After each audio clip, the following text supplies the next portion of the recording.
स्कंध 5 अध्याय 7 भरताचे चरित्र। श्री शुक म्हणतात, महाराज भरत मोठे भगवत भक्त होते. भगवान ऋषभदेवांनी पृथ्वीचे रक्षण करण्यासाठी आपल्या संकल्पानुसार त्यांची नियुक्ती केली. त्यांच्या आज्ञेत राहून भरतांनी विश्वरूपाची कन्या पंचजनी हिच्याशी विवाह केला. जशी तामस अहंकारापासून शब्दादी 5 भूततन्मात्रे उत्पन्न होतात, त्याचप्रमाणे पंचजनी पासून त्यांना सुमती, राष्ट्रभृत, सुदर्शन, आवरण आणि धूमकेतू नावाचे 5 पुत्र झाले. ते तंतोतंत त्यांच्यासारखेच होते. ज्या देशाचे नाव अगोदर अजनाभ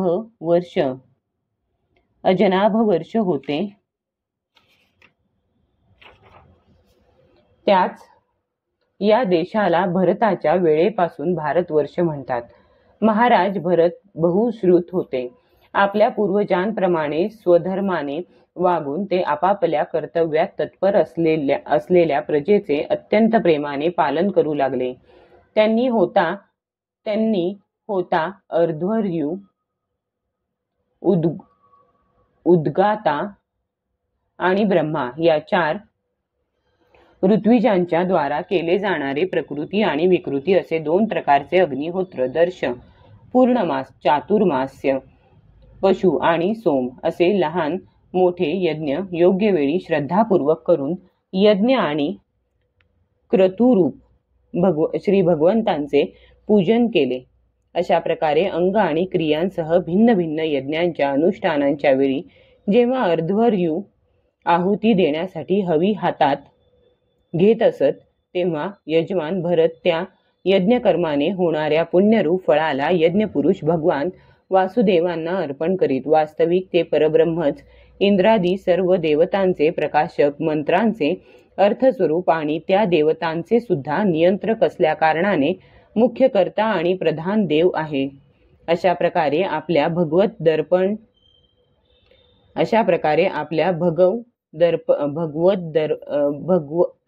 दर्पण बुद्धिरूप कुशलतेने हृदयातील रागद्वेषादी दोषांचे निर्मूलन करीत ते सर्व यज्ञभोक्त्या देवतांचे भगवंतांच्या अवयवांच्या रूपात चिंतन करीत. अशा तऱ्हेने केलेल्या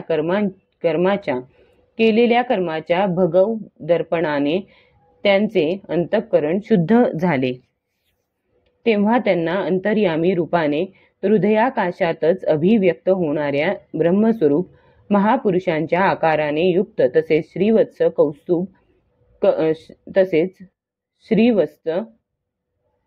कौस्तुभ, वनमाला, चक्र, शंख आणि गदा यांनी सुशोभित आणि नारदादी भक्तांच्या हृदयात चित्राप्रमाणे निश्चलतेने राहणाऱ्या भगवान वासुदेवांच्या ठिकाणी दिवसेंदिवस वेगाने वाढणारी उत्कृष्ट भक्ती प्राप्त झाली.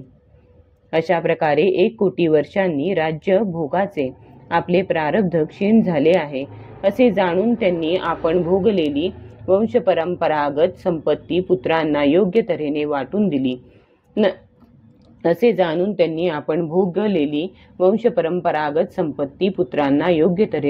दिली. नंतर आपल्या सर्व संपत्ती संपन्न राजमहालातून निघून ते पुलहाश्रमात हरिहर क्षेत्री गेले. या पुलहाश्रमात राहणाऱ्या भक्तांवर भगवंतांचे फार प्रेम असल्यामुळे ते आजही त्यांना त्यांच्या इष्टरूपामध्ये भेटतात. खाली आणि वर अशा दोन्ही बाजूंना नाभीप्रमाणे चिन्ह असणारे, शालग्राम असणारी चक्रनदी, गंडकी नावाची प्रसिद्ध नदी, येथील ऋषींचे आश्रम सर्व बाजूंनी पवित्र करीत असते. त्या पुलहाश्रमाच्या उपवनात एकांत स्थानी एकट्यानेच राहून ते अनेक प्रकारची पाने, फुले, तुलसी दल, पाणी आणि कंदमुळे, फळे इत्यादी अर्पण करून भगवंतांची आराधना करू लागले. यामुळे त्यांचे अंतःकरण सर्व विषयाभिलाषांपासून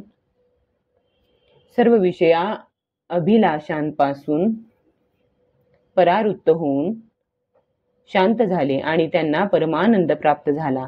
अशा रीतीने जेव्हा ते नियमपूर्वक भगवंतांची आराधना करू लागले तेव्हा त्यांचा प्रेमावेग इतका वाढला की त्यांचे हृदय द्रवून शांत झाले. आनंदाच्या उर्मीमुळे शरीरावर रोमांच येऊ लागले. भक्तांच्या उद्रेकाने डोळ्यांमधून प्रेमाश्रू वाहू लागले. त्यामुळे इतर काही दिसेनासे झाले. शेवटी जेव्हा आपल्या प्रियतमाच्या लालसर चरणारविंदांच्या ध्यानामुळे भक्तियोग पूर्णत्वाला पोहोचला, तेव्हा परमानंदाने तुडुंब भरलेल्या हृदयरूप गंभीर सरोवरामध्ये बुद्धी बुडून गेल्यामुळे त्यांना आपण करीत असलेल्या भगवत पूजेचेही स्मरण राहिले नाही. अशा प्रकारे ते भगवत सेवेतच तत्पर राहत असत. शरीरावर कृष्ण मृगचर्म धारण करीत असत आणि त्रिकाल स्नानानंतर ओले राहिल्याने त्यांचे केस भुरकट कुरळ्या जटांसारखे झाले होते. त्यामुळे ते अधिकच सुंदर दिसत. उगवणाऱ्या